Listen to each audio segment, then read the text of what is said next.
นตกบ่เศร้าแย่ๆอยู่ตอนนี้นะทุกคนกลับสบายดีเด้อค่ะพี่น้องมาพบกันอีกแล้วทุกคนค่ะกับตาจิ๋วคนเก่าคนเดิมเลยทุกคนบรรยากาศอยู่ไห้อยู่นะคือแบบว่าเฮาสิไปวันเกิดน้องเทพนะทุกคนสิไปวันเกิดน้องเทพไทยแต่ว่าฝนที่ผัดบ่เศร้าแท้น้องไทกล้ารับน้องไทกล้ารับเดี๋ยววันใหม่เตรียมตัวรอแล้วพี่น้องเฮาสิไปวันเกิดน้องเทพไทยตอนนี้นะคือเราถามพอวันใหม่ขึ้นมาเราเวียกลายนะทุกคนจนค่ำตัดหญ้าให้งัวเพราะว่าเห็ดคอกไก่มื้อนี้ก็พ่อใหญ่นะบ่ทันแล้วสามารถก็แล้วแต่ล้างคาแล้วก็ลงไปตัดหญ้าให้งัวแล้วก็เราถามพอวันใหม่ขึ้นมา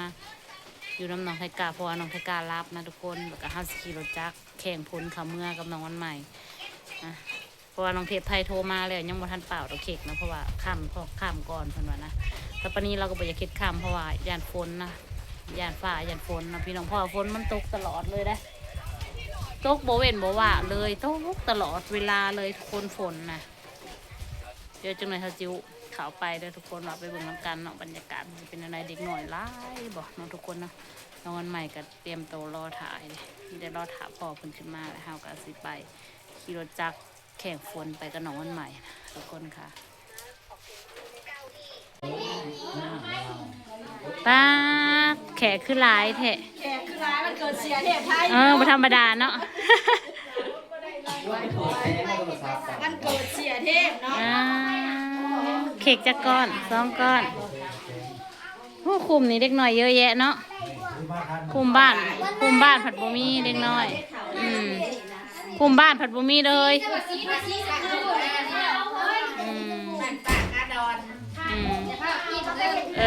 นั่งยืดซื่อค่ะนั่งดีๆเตรียมหมอดไฟเดี๋ยวถ่ายรูปไว้ให้ในหมอดชอบหมดแล้วรู้เลยไม่ได้ แล้วก็บาปเนาะใจเย็นๆแม่เขามาเทน้องเทพเอาไปเอาไปไม่ได้ไปนั่งน้ำหมูไปก็เป็นงานคือมุนมุมไหนจะไปยิ้วผู้เด็กน้อยนั่งอยู่เด้ผู้ไปนั่งขาเลยนั่งขาเกปีผู้ไม่ไปนั่งขาเกปีผู้ลูกงานไหมไม่ใช่ข่าวมันนี่บันทอนว่าโลดขี่รถมาผัดหนาวนี่แต่สีชมพูเขามาบันทอนว่าเอ้าผู้ชายทำไมเค้กสีชมพู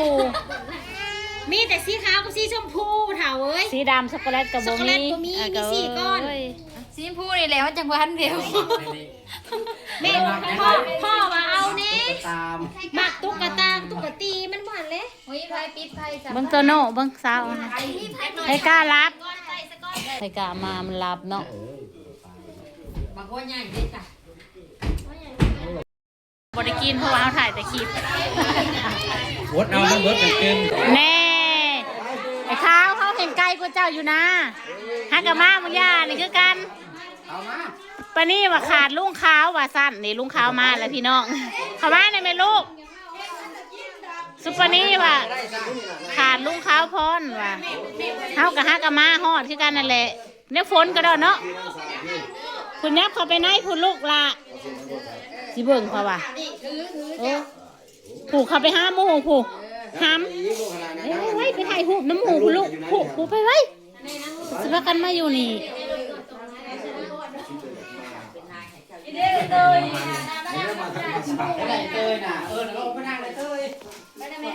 เขามาเฮือนมาฮ้อนดูหน้าหนาวจะได้ใส่เสื้อแขนยาว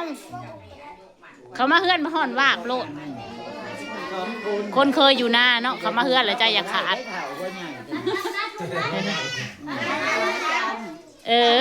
วันเกิดเนาะอ้ายกับวันเกิดเพิ่นแล้วบาตะวันน่ะปลูกหลายๆเด้อ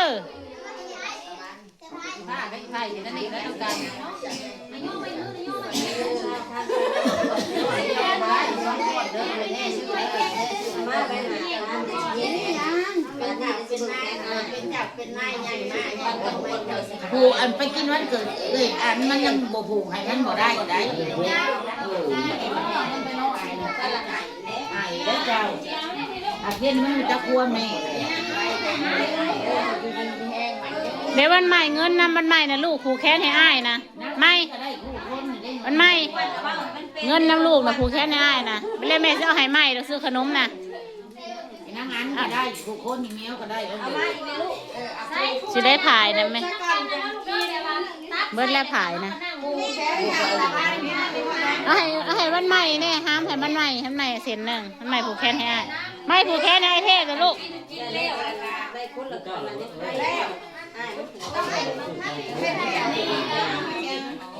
นี่ตัวมัน เอาไปนะเอาถ่ายผูกแขนนี่ มาเฮาก็อยากผูกคือกันนี่ผูกเฮาในเด้อ เจ้าแล้วก็ดูเจ้า บ่มีมันเกิดได้เท่าเลยมีแต่ให้ลูกให้เต้าแล้วก็พอ ว่าร้านกูยังกูเห็นมีกันถูก เออ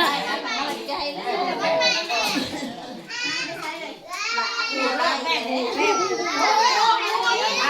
อย่าเล่า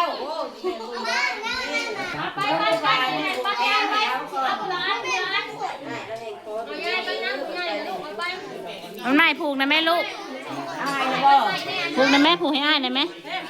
ผูกบ่เป็นนะผูกบ่เป็นบ่ นี่เงินในชิปล้านเด้อนี่นั่นเด้อไม่ใช่เธอไม่ใช่เธอแล้วถือเลขถูกชิปล้าน น่ะ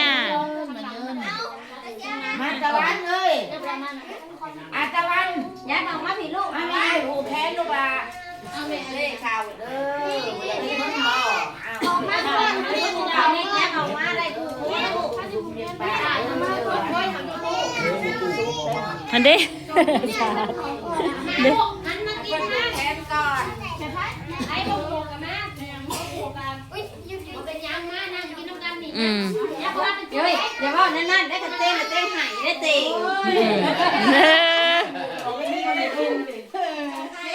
เอาไปเด้อเวลาเพิ่นเต้นได้สั่ง เอาบวงมานะ เต้งกับเต้งหายได้เลย ร้องเลยเต้นเลยนี่บอกมาลูก จิ้มฮอตดอก หมักบุ้งกับมันอยู่สูง มันบ่เห็นหอดหมักบุ้ง มาก่อนนะแม่ทำไมลูกทำไมสามมันจะได้บ้างมันจะได้ไปนะบ้าน ซักเอาไว้หลังตู้ก็ต้องเอาผมเดี๋ยวไปเดี๋ยว ลูกได้ละบอก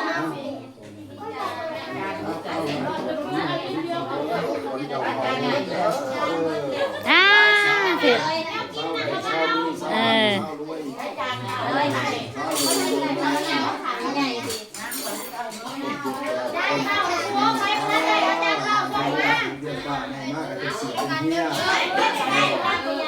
ไอขีบมันเกิดลูกทรายเพิ่นกะบริกินเด็กๆอีมันไม่กินในเด้อข่าวนะไม่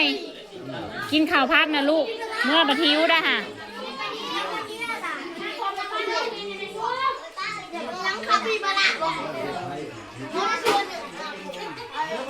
กินได้เบื่ออย่าไปกินแล้วกินก่อน เอาเธอมาทำไม เธอ บอนาเบียมาแล้วพี่น้องทุย่าดูทุย่าปลาลุงดูนาเบีย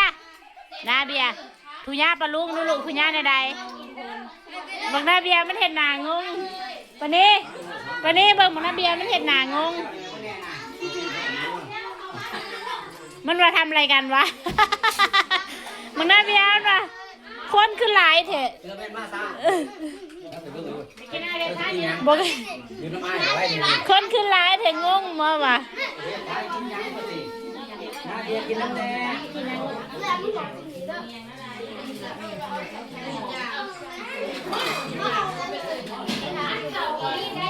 ินยังไงนะ เด็กๆหลายแต่ทุกคนผัวกินว่าเห็นมีมันอย่าง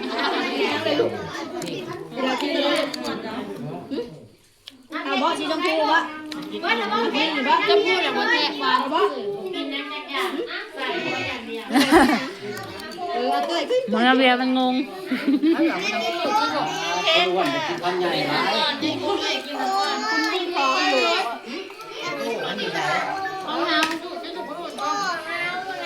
มีโป้ได้ไหม ตัวมันจะติด ถ่าสะพายนั่งเฮ้ยอย่าโต๊ดออกเลยดาวนั่งอย่างย่ออย่าโต๊ดแตกเด้อ อัดนี่เอา เดี๋ยวจะเอากันกันตะวันบอก อยากให้น้องสนุกกับน้องไอ้ฟังเป็นคนละหน่วยจ้ะ ใหญ่เลยบ่เอาใหญ่นะให้เด็กน้อย มันถักแนวนั่นได้ผู้ใหญ่นะบ่เอาลูกให้แต่ผู้น้อย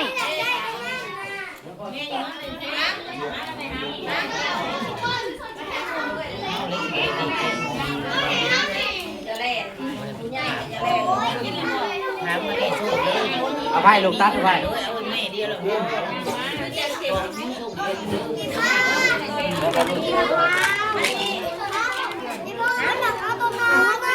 เย็นๆใจเย็นๆญาติกันเลย โอ้ยเข่านี่เสียมกุ้งวานมึงน่ะ เดี๋ยวพ่อตั้งหาง พ่อเด้อบัดเด้อเบิดสิได้บัดเบิดแล้วยิ้มได้แล้วบ่เอาให้ยิ้มหาพุ่งเบิดดีเนี่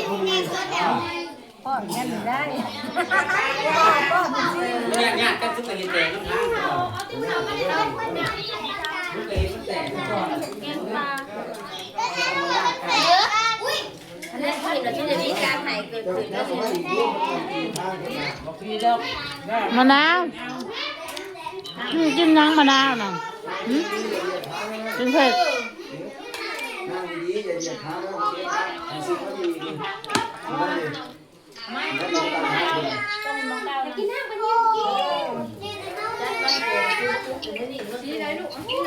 ยังไปสิเกิดทั้งนี้ทั้งคู่นี่ มันจะพาจะเกิดทะลุเลย ยิ้มในการ